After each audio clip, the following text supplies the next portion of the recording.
Okay, sudah seminggu aku order POCO X3 NFC. Jadi sudah sampai dan aku dapat sekali Black Shark fan cooler. Yes.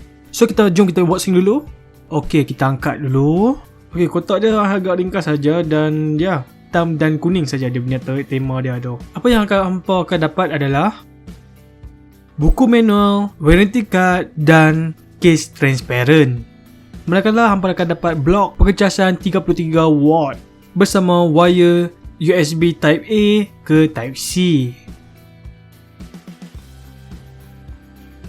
Dari segi reka bentuk, di belakang bentuk kamera dia agak pelik, tetapi aku pujilah sebab POCO dia cuba buat kelainan bentuk dia. Selalunya kita tengok bentuk dia agak-agak klise lah, sebuah smartphone lah. Dia punya logo dia tu letak kedabak besar dekat tepi ni, bagi aku okey je lah. Dan ya, aku tahu dia punya bonggol kamera dia ni memang agak tebal, tapi maaf lah, hampa tak boleh lah buat jongkak-jongkik. Tetapi masalah bonggol kamera ni boleh diselesaikan kalau hampa pakai case yang disediakan dia, so tak ada masalah lah. Sisi kanan butang kuasa bersama fingerprint terletak di sini dan butang volume di sebelahnya. Sisi kiri pula tempat SIM jenis hybrid. Atas pula ada IR blaster, mikrofon dan speaker.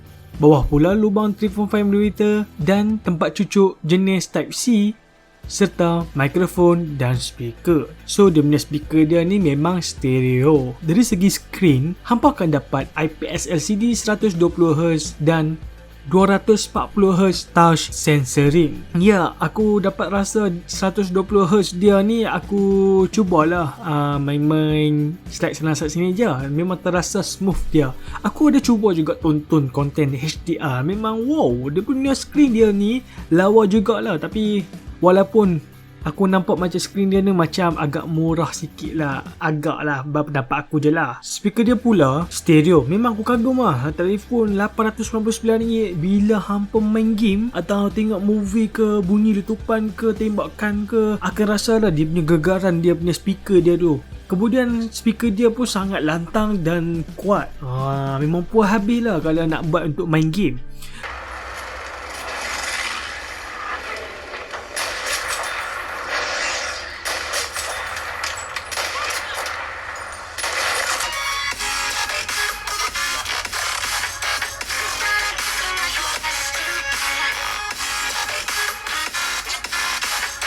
Sebab pasal game, aku ada test satu game tu, iaitu Standoff tu. Aku nak test dia punya 120Hz tu je lah. Dan semua aku setting high. Memang pengalaman main tu lain daripada yang lain. Tak macam yang hampa main dekat phone yang 60Hz tu. Memang smooth habis lah. Aku tak test lagi lah game-game macam PUBG apa pun aku tak test lagi. Sebab aku just buat hand on dulu. Nanti aku try pula game-game link lah. Kalau cakap pasal panas, sepanjang aku test Standoff tu, dia punya panas tu memang panas. Tapi dia punya panas dia tu lambat nak rasa panas tu. Dan taklah terlalu panas.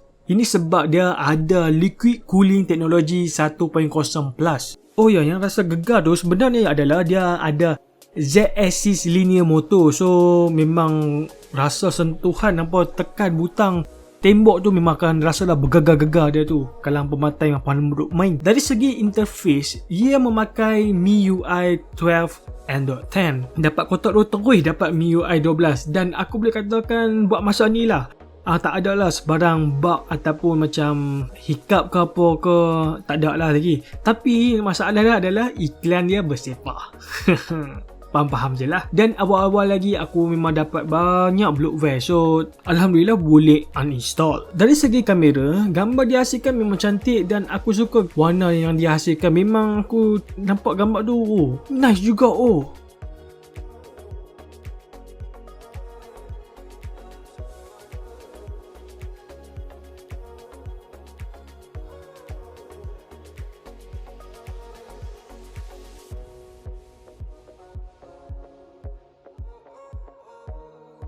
Dari segi video, aku rekod 4K 13fps. So hampa boleh nampak lah dia ada penstabilan image tapi tak berapa sangat lah.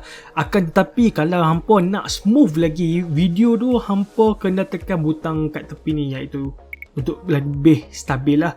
Tetapi dia tak boleh rekod 4K dan dia punya resolusi rakam dia adalah 1080p 30fps sahaja.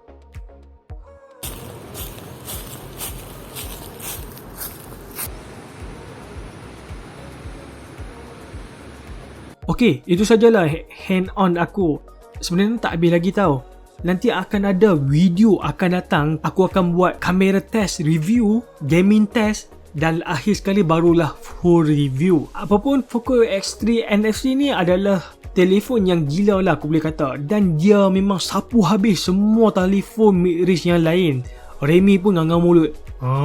Okey lah, terima kasih kerana menonton. Kalau hampa suka, hampa tekan butang like. Kalau hampa nak lagi video, tekan butang subscribe. Kita akan jumpa lagi pada video akan datang. Assalamualaikum dan bye-bye.